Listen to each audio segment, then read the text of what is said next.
अरे मोहल्ला माझ्या पायाखालचा. अरे वाटे वाट्यावर किती आठवणी विखुरल्या आहेत माझ्या.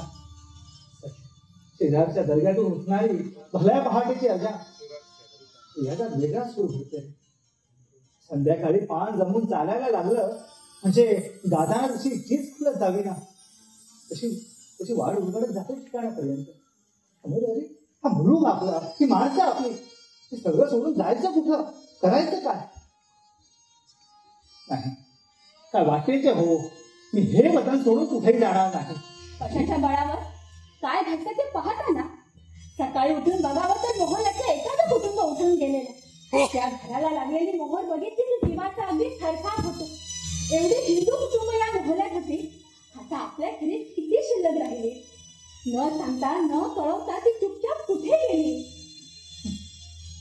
निर्वासितांना कुठला ठिकाण? अरे त्यांना मिळते ती फक्त वाघ. अरे त्या वाटेनं का जायचं? आम्ही पूर आला म्हणून कोणी गाव सोडत नाही. भैया, अरे जेव्हा बांध फुटतो तेव्हा एक पत्थर पुढे पडत नाही पूर पूर पूर अडवायला. खरं एक पत्थर का, हजारो लाखो पत्थर गोळा होती. अरे आपल्याला कसली भीती? नुसत्या जातीनं का लोक ओळखतात आपल्याला? अरे तसं असतं तर जात पात विसरून आज एवढी माणसं मला निरोप देण्यासाठी गोळा झाली नसती.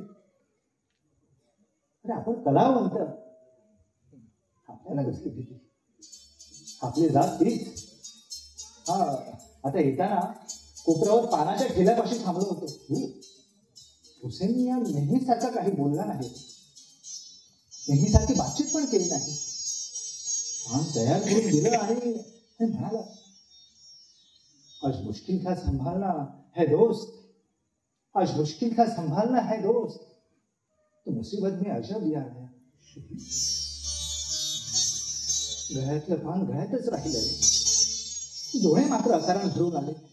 लक्ष्मी, ही का ती परकी माणसं? कोण म्हणतं परकी? हे सगळे आपले होते, पण त्या नात्याला आता काही अर्थ राहिला आहे का? अहो, या हवेलीत सारे गोळा व्हायचे, गाणे व्हायचे.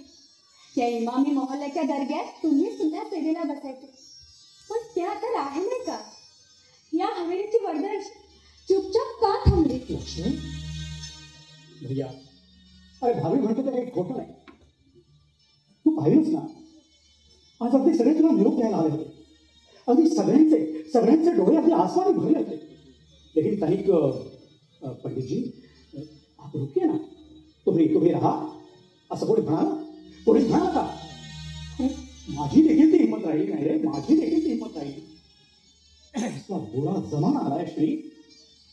अरे ह्याच समाजाला आम्हा कला होता, कलेचे कदरदान म्हणून चहा होत. एका रात्रीत सारा जमाना पालटला. माणसाने विसरावं आणि नुसत्या मातीशी रिश्ता बांधावा. अजब है श्री, सब अजब है. सारस ठरलेलं दिसतंय, पण लक्षात ठेवा, जी माणसं वतनाशी बेमान होतात त्यांना या जगात ताठ पाण्यानं जगता येणार नाही. त्यांना निर्वासित म्हणतात. पण जगता तरी येतं ना. ठीक आहे, जाऊ आपण. लक्ष्मी, अगं हे काही आपल्याला नवीन नाही. बैठकीत एक राग आळवला की पाठोपाठ दुसरा राग म्हणावाच लागतो. पहिल्याची सारी सुरावड विसरून दुसऱ्याची जोखीम पत्करावी लागते. त्या रंगावं लागतं. आपण असं समजू की जीवनातल्या एका मैत्रिणीचा राग संपला, आता दुसरा सुरू करू. आपल्या मूर्खात परकेपणा आला. आता परमूर्खात जाऊन आपलेपणा हुडकायला हवं.